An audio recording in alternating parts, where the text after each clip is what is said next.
Good morning student. आज हम उपसंयोजी यौगिक लेसन नंबर 9 में आज उपसंयोजी यौगिकों के IUPAC नामकरण के बारे में जानकारी लेंगे। हमने इससे पहले कुछ कार्बनिक यौगिकों के IUPAC नामकरण को हमने सीखा था। उसी के तरह यहाँ पर भी क्या है, IUPAC यानी intermediate union of pure and applied chemistry जो होती है उस संस्था के द्वारा उपसंयोजी यौगिकों के भी कुछ नामकरण दिए जाते हैं। ठीक है, क्योंकि ये जटिल यौगिक होते हैं तो इसके लिए जिस प्रकार हमको हाइड्रोकार्बन के लिए भी हमको कुछ रूल्स फॉलो करने पड़ते हैं, इसी प्रकार उपसंयोजी यौगिकों के लिए भी कुछ रूल्स को फॉलो करना पड़ता है। ठीक है, जैसे कोई सा भी हम जैसे उपसंयोजी की बात करेंगे तो इसमें क्या होगा, एक धनायन और एक ऋणायन प्राप्त होगा। हमारे पास संकुल के ऊपर धनायन या ऋणायन प्राप्त होता है और उसमें कुछ लिगेंड होते हैं। तो इनमें क्या किया जाता है, सबसे पहले क्या है, कोई आयनिक आपका यौगिक होता है तो उस आयनिक यौगिक में धनायन का नाम पहले लिखा जाता है, उसके बाद आपका क्या लिखा जाता है, ऋणायन का नाम लिखा जाता है। जैसे कि हम एक एग्जांपल है, जैसे कि CONH3, ठीक है, CONH3 और 6 और ये कंपाउंड हमारे पास है Cl3। ये कोई कंपाउंड है हमारे पास, तो इसमें क्या लिखा है, ये जो आपका धनायन है, ठीक है, जब ये ब्रेक होगा तो यहाँ पर प्लस चार्ज आएगा और यहाँ पर माइनस चार्ज। क्लोराइड पर क्या आता है, माइनस चार्ज आता है। तो धनायन का नाम क्या लिखा जाएगा, पहले लिखा जाएगा, इस वाले कंपाउंड का नाम पहले लिखा जाएगा और बाद में इसका लिखा जाएगा, क्लोराइड का लिखा जाएगा। ठीक है, इस प्रकार जब इसका नाम लिखेंगे अपन तो हेक्साअमीन कोबाल्ट, ठीक है, हेक्साअमीन कोबाल्ट थर्ड क्लोराइड, या क्लोराइड को हमने क्या लिखा है, बाद में लिखा है। ठीक है, इसी प्रकार जो दूसरा रूल ये होता है कि संकुल धनायन या अथवा उदासीन के नामकरण में सर्वप्रथम केंद्रीय धातु आयन का नाम लिखा जाता है। जब कोई संकुल क्या होता है, धनायनिक होता है या फिर उदासीन होता है तो उसमें पहले क्या लिखा जाता है, उसके लिगेंड का नाम जो है, उदासीन संकुल में लिगेंड के नाम सर्वप्रथम लिखे जाते हैं। फिर उसके बाद क्या लिखे जाते हैं, आपके उसके धातु का नाम लिखा जाता है। जैसे इसमें लिगेंड है NH3 एमिन है, एमिन को पहले लिखा जाएगा, उसके बाद क्या लिखा जाएगा, धातु आयन यानी आपके कोबाल्ट को लिखा जाएगा। उसके बाद जो उसके जो उपसंयोजी स्तर है उसके बाहर जो है आपके कंपाउंड उसको लिखा जाएगा। ठीक है, दूसरा रूल ये था आपका। तीसरा रूल यह है कि जो जटिल धन आयन और जटिल जो आपके धन आयन उदासीन होते हैं, ठीक है, किंतु संकुल ऋणायन केंद्रित होता है तो उनके आगे हम क्या लगा देते हैं, सफिक्स ऐड लगा देते हैं। ठीक है, क्या लगा देते हैं, इसके सामने सफिक्स धनायन जो होता है तो ऐड लगा देते हैं सफिक्स के रूप में। ठीक है, जबकि आपका इसके बाद जैसे कि हम देखिए जब ऋण आयन होता है तो O और इयम, ठीक है, इयम से हम इसको जब ऋण आयन लिगेंड के नाम हो तो इसके हम क्या करते हैं, इसके लास्ट में हम का नामकरण क्या करते हैं, O, और जब धनात्मक होता है तो इयम का यूज करते हैं ना। जब ऋणात्मक होता है आपका तो O और धनात्मक होता है तो इयम का हम यूज करते हैं। ये कहाँ पर होंगे, हम जब नामकरण आप सीखेंगे इसके तो हम इसमें कर देंगे। अब हम यहाँ पर देखेंगे कि विभिन्न, चूंकि इसमें लिगेंड आने हैं तो लिगेंडों के IUPAC नाम क्या हो गए, तो उन लिगेंडों के IUPAC नाम देखें हम तो यहाँ पर सबसे पहले देखें हम जैसे ऋणावेशित लिगेंड है ना। पहला आप देखें कि ऋणावेशित जो लिगेंड होते हैं,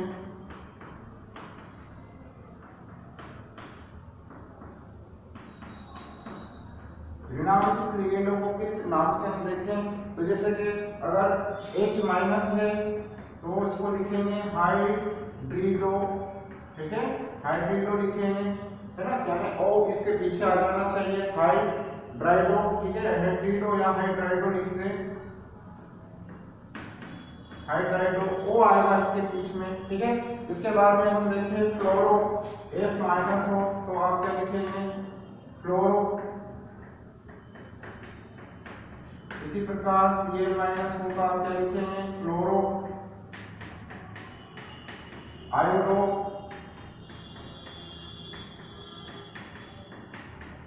ठीक है, और हम देखिए इसमें अगर NO2- हो तो इसको लिखेंगे नाइट्रिटो, यानी कि जब ऋण आवेशित होते हैं तो इनके जब लास्ट में इनके ओ लगा दिया जाता है ना, तो ये आपके क्या हो जाते हैं, ऋण आवेशित लिगेंड हो जाते हैं, साइनो। ठीक है।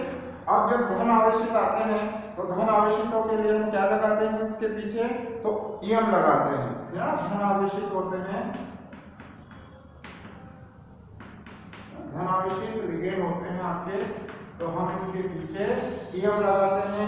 जैसे हम यहाँ पे बात करें तो NO प्लस है, तो इसका नाम क्या आ जाएगा आपका, नाइट्रोसोनियम। क्या आ जाएगा इसका, नाइट्रोसोनियम। ठीक है। इसके बाद और देखें हम, जैसे कि आप देखो ब्रोमियम Br प्लस का लिखेंगे तो ब्रोमोनियम, यानी इयम का इसमें लास्ट में क्या हो जाता है, इयम लगा दिया जाता है, और इसके लास्ट में हम क्या लगाते हैं, ओ लगा देते हैं। ठीक है। इसी प्रकार जब उदासीन होते हैं तो उदासीनों के एक स्पेशल नाम होते हैं। उदासीन की बात करें, जब उदासीन आपके लिगेंड होते हैं तो उदासीन जब लिगेंड होते हैं तो उनके नाम क्या होते हैं, जैसे कि हम बात करें H2O को हम क्या लिखेंगे, एक्वा, H2O को एक्वा लिखेंगे। ठीक है। NH3 को हम एमिन लिखेंगे, और भी हमारे पास है जैसे कि CO को कार्बोनिल,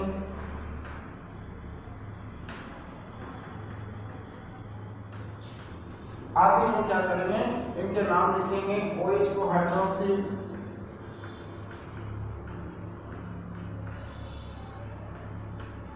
इत्यादि उनके नाम लिख सकते हैं हम इसके बारे में। अब हम स्टार्ट करते हैं कि किसी कंपाउंड का अब नाम क्या लिखते हैं। और एक बात और, इसमें यदि आपके लिगेंड अगर 2 आ गए हो, 3 आ गए हो, या अगर एक आया तो आप मोनो लिखते हैं, 2 आए हैं तो डाई, 3 ट्राई, टेट्रा ऐसे लिखा जाएगा, है ना। कुछ ऐसे शत्रु लिगेंड भी होते हैं हमारे पास जो कि जटिल होते हैं, जैसे कि हम बात करें कि उनमें जैसे EDTA हुआ है, EMA हुआ हो, तो इनके लिए हमको क्या नाम लिखना पड़ेगा, ये आपको इसमें दिखाएंगे कि EDTA का फुल फॉर्म क्या होता है, उसके शॉर्ट फॉर्म में किस प्रकार से लिखा जाता है। ठीक है। अब हम कुछ लिगेंडों के IUPAC नाम देखते हैं। हम कुछ एग्जाम्पल ले लेते हैं और उनके IUPAC नाम को लिखने की कोशिश करते हैं। ठीक है।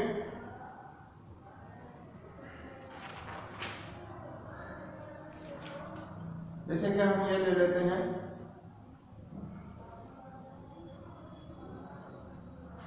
CO है, CO, NH3 हॉल 6 और आपका क्या है, Cl6। ठीक है। तो इस कंपाउंड का जब हम नाम लिखेंगे, ठीक है, ClCO3, ठीक है, जब इसका नाम लिखेंगे हम तो इसका नाम क्या आ जाएगा, क्योंकि एक धनायनिक संकुल है हमारा और धनायनिक संकुल है, तो इसके केंद्रीय धातु आयन के ऑक्सीकरण अवस्था को हमको सबसे पहले देखना पड़ेगा। तो जब हम इसको ब्रेक करते हैं, ठीक है, तो ब्रेक करने पर हमारे पास क्या आता है, सबसे पहले तो हम इसकी ऑक्सीकरण अवस्था देखेंगे। तो यहाँ पर देखिए क्रिया का क्या आ जाएगा, NH3 हॉल 6, ठीक है, और यहाँ से आपका 3 क्लोरीन बाहर होगा माइनस का, यहाँ पर क्या आ जाएगा आपका 3 प्लस आ जाएगा। ठीक है। अब जो ये होता है NH3 होता है, इसकी जो ऑक्सीकरण अवस्था जो होती है ये शून्य होती है। इस प्रकार जब ये शून्य हो जाएगा तो आपके पास जो CO है वो क्या आ जाएगा 3 प्लस, यानी इसकी जो ऑक्सीकरण अवस्था है आपकी 3 आ जाएगी। हाँ?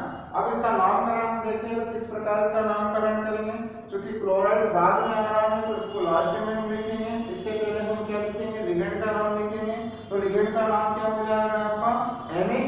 अभी हम लिख के रहा है एमिन आपके कितने इसमें 6, तो 6 के लिए हम क्या लिखेंगे हेक्सा। तो इसका IUPAC नाम क्या हो जाएगा आपका हेक्सा एमिन, हेक्साएमिन। ठीक है, हेक्साएमिन कर दिया और कोबाल्ट आया है, हेक्साएमिन कोबाल्ट। और कोबाल्ट की अब आपको ऑक्सीकरण अवस्था लिखनी है, तो कोबाल्ट की जो ऑक्सीकरण अवस्था इसमें अभी हमने मेजर करी, कितना आया आपका 3। तो यहाँ पर आपको क्या लिखना है 3 ठीक है। और उसके बाद में आपके क्या है, क्लोराइड है, तो आप क्या लिखेंगे, क्लोराइड के लिए कितने भी नंबर हो आपको केवल क्लोराइड लिखना है, टेट्रा क्लोराइड नहीं लिखना है, ठीक है। क्या लिखना है, क्लोराइड। तो इसका नाम क्या आ जाएगा, आप देख सकते हैं इसका नाम हेक्साएमिन कोबाल्ट का थर्ड क्लोराइड। इस प्रकार हम उपसंयोजी यौगिकों के नाम लिख सकते हैं, ठीक है। और कुछ एग्जांपल लें हम, जिसके थ्रू हम देख सकते हैं कि इनके क्या नाम लिख सकते हैं। अब इसी का एक एग्जांपल देखें, अगर यहाँ पर थोड़ा सा चेंज कर दें, हम यहाँ पे 5 कर दें और थोड़ा सा चेंज कर दें, तो क्या इसका नाम हो जाएगा, ठीक है। अब यहाँ पर देखिए, यहाँ हम देखिए फॉर एग्जांपल PT NH3 और 6, ठीक है। और इसके बाहर हमारे लगा हुआ है क्लोराइड, ठीक है, Cl4, ठीक है। तो इसका IUPAC नामकरण क्या होगा, तो यहाँ पर हमको सबसे पहले प्लेटिनम की क्या निकालनी पड़ेगी, आपको ऑक्सीकरण अवस्था निकालनी पड़ेगी।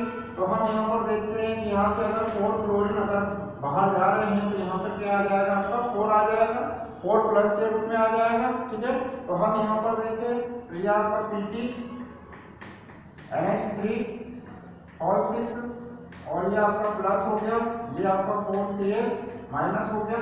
अब यहाँ पर हमको प्लेटिनम की ऑक्सीकरण अवस्था निकालनी है, तो हम यहाँ पर देखेंगे कि PT है ना, और इसके साथ जो है आपका क्या हो जाएगा, यहाँ पर ये 4 प्लस, ठीक है, 4 प्लस। तो यहाँ पर हम देखेंगे कि यहाँ पर 6 NH3 है, ठीक है, और इज इक्वल टू 4 प्लस है ना, और 4 प्लस है, तो यहाँ पर जो होता है अमोनिया की जो है ऑक्सीकरण अवस्था 0 होती है, इसलिए यहाँ पर 0 और यहाँ पर क्या आ जाएगा 4 प्लस, यानी इस प्रकार हमारे पास जो प्लेटिनम आ जाएगा वो 4 प्लस आ जाएगा, यानी इसकी जो ऑक्सीकरण अवस्था आपकी क्या आ जाएगी 4 प्लस। तो इस प्रकार इसका जब नाम लिखेंगे अपन, तो यहाँ पर सबसे पहले लिगेंड का नाम लिखेंगे, तो लिगेंड कितने हैं आपके, हेक्सा है, तो आप क्या लिखेंगे, हेक्साएमिन, हेक्साएमिन। और अब ये क्या है, चूंकि प्लस वाला है, ठीक है, तो यहाँ पे प्लेटिनम का नाम हम जब लिखेंगे तो क्या नाम आ जाएगा इसका, प्लेटिनम। और इसकी ऑक्सीकरण अवस्था कितनी आई है 4, तो हम ये 4 लिख देंगे, और इसके बाद कौन था, क्लोराइड, तो इसका नाम क्या आ जाएगा, क्लोराइड, है ना। इस प्रकार हम जब इसका नाम देखेंगे तो इसका नाम आ जाएगा आपका हेक्साएमिन प्लेटिनम फॉर क्लोराइड, ठीक है। तो ये इस प्रकार हम क्या है, इन कंपाउंडों के नाम लिख सकते हैं हम आसानी से। और भी हम देखें कुछ ऋणावेश आवेश देख लेते हैं, ठीक है। जैसे ऋणावेश की बात करें तो यहाँ पर हमारे पास जैसे कि K2 HG, K2HG I4, ठीक है। इस कंपाउंड का जब हम नाम लिखते हैं, ये ऋणावेशित कंपाउंड है, क्योंकि जब ये इससे पहले जो धनावेशित था आपको बताया था, जब ये ब्रेक किया था तो यहाँ पे पॉजिटिव चार्ज आया था, जब यहाँ पर ब्रेक करेंगे तो हम यहाँ पर क्या आ जाएगा, नेगेटिव चार्ज आ जाएगा, इस कारण ये ऋणावेशित संकुल होता है, ठीक है। और इसका नाम लिखेंगे तो इसका नाम किस प्रकार आएगा आपका, ठीक है। सबसे पहले हम इसको ब्रेक करके इसकी ऑक्सीकरण अवस्था देंगे K प्लस, तो यहाँ पर हमारे पास क्या आ जाएगा HgI4 और यहाँ पर क्या आ जाएगा माइनस, ठीक है। अब यहाँ से हम देखें तो Hg क्या आ जाएगा आपके ऊपर, Hg प्लस 4 आपका I आया, ठीक है, 4I is equal to minus का 2, ठीक है, यानी Hg is equal to 4 plus I का क्या होता है, माइनस का 1 होता है, ठीक है। तो माइनस का 1 इज इक्वल टू माइनस 2, यानी कि आपके पास जो Hg आ गया है ना, ये माइनस का 4 इधर आया तो प्लस का, और यहाँ पर आपके पास कितनी आ जाएगी, +2 आपके पास आ जाएगी। तो यहाँ पर आप देखेंगे तो इसका नाम किस प्रकार से कर सकते हैं, तो ये पोटेशियम अब पहले लिखना पड़ेगा आपको, पोटेशियम है ना। पोटेशियम लिखने के बाद आपके पास अब क्या है, टेट्रा आयोडीन है ना, चार आपके पास क्या है, आयोडीन है, तो आप क्या लिखेंगे, टेट्रा आयोडो, है ना, क्या लिखेंगे, टेट्रा आयोडो, ठीक है। और मेर्क्यूरेट क्या लिखेंगे, चूंकि ये धनात्मक आपका है, सॉरी ऋणात्मक आ गया आपके इसमें, तो आप क्या लिखेंगे, मर्क्यूरेट,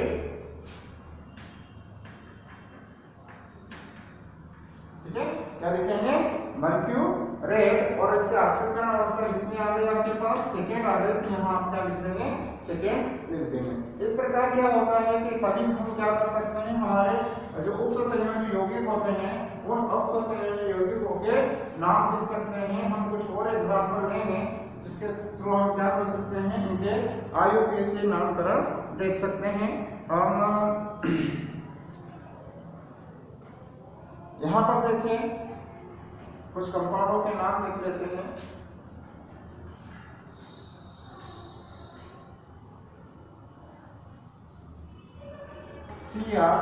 CrEn ऑल थ्राइस,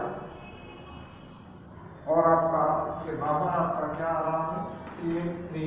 तो इसका नाम जो En आ रहा है, En को अभी हम पढ़कर आए हैं, ठीक है। तो En मतलब एथिलीन डायएमीन, क्या नाम होता है इसका, एथिलीन डायएमीन। और एथिलीन डायएमीन कितना आपका, 3 है, तो 3 के लिए हमको यहाँ पर क्या यूज करना पड़ेगा, ट्रिस एथिलीन डायएमीन, क्या लिखना पड़ेगा, ट्रिस एथिलीन डायएमीन, ठीक है, एथिलीन डायएमीन। और इसमें क्रोमियम की जो ऑक्सीजन अवस्था होती है, जो आपकी थर्ड होती है, तो इसमें लिखेंगे आप क्रोमियम थर्ड, और आपका क्या आ जाएगा, क्लोराइड, ठीक है। इसी प्रकार और भी कंपाउंड देख ले हम, जैसे कि आपका नाइट्रोजन का देख ले, जैसे EDD का देख ले, तो EDD का देखें हम यहाँ पर, तो Na2, ठीक है। और आपका ये हो जाएगा NiEDEA, ठीक है। इसका नामकरण देखें, IUPAC से नामकरण देखें, तो ये आगे सोडियम है, तो सोडियम को पहले नाम देना पड़ेगा। ये आपका ऋण आयनिक कंपाउंड है, सोडियम, ठीक है, सोडियम लिखा। सोडियम के बाद में जो EDD है, एथिलीन डायएमीन टेट्रा एसिटो, है ना, इसका नाम क्या है, एथिलीन डायएमीन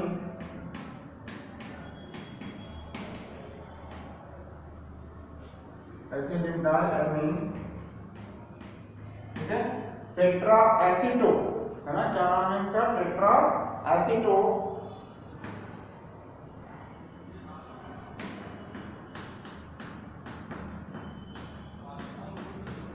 ठीक है। और इसमें निकेल की जो ऑक्सीजन अवस्था है वह कितनी है आपकी, सेकेंड, तो क्या लिखेंगे, निकेलेट सेकेंड, ठीक है। तो यहाँ पर आपको यह ध्यान हो जाना चाहिए कि आपका जो धनात्मक अगर कंपाउंड है तो उसको आगे लिखना है, ठीक है, ऋणात्मक आया तो आपको पीछे लिखना है। यहाँ पर आपको स्पष्ट नजर आ जाएगा कि आपका सोडियम जब आगे लिखना है यहाँ पर, तो आपने सोडियम को आगे लिखा, आपने जो ऋणांशिक जो क्लोराइड है उसको पीछे लिखना है, ठीक है। और यहाँ पे जो भी कंपाउंड जितनी मात्रा में होते हैं उतनी आपको यहाँ पर उसका डाइट्राइड, ठीक है, लिखना है। और साथ ही साथ आप देखिए कि इसकी ऑक्सीकरण अवस्था इंपॉर्टेंट है, ऑक्सीकरण अवस्थाओं को ही आसानी से आप इसमें देखिएगा।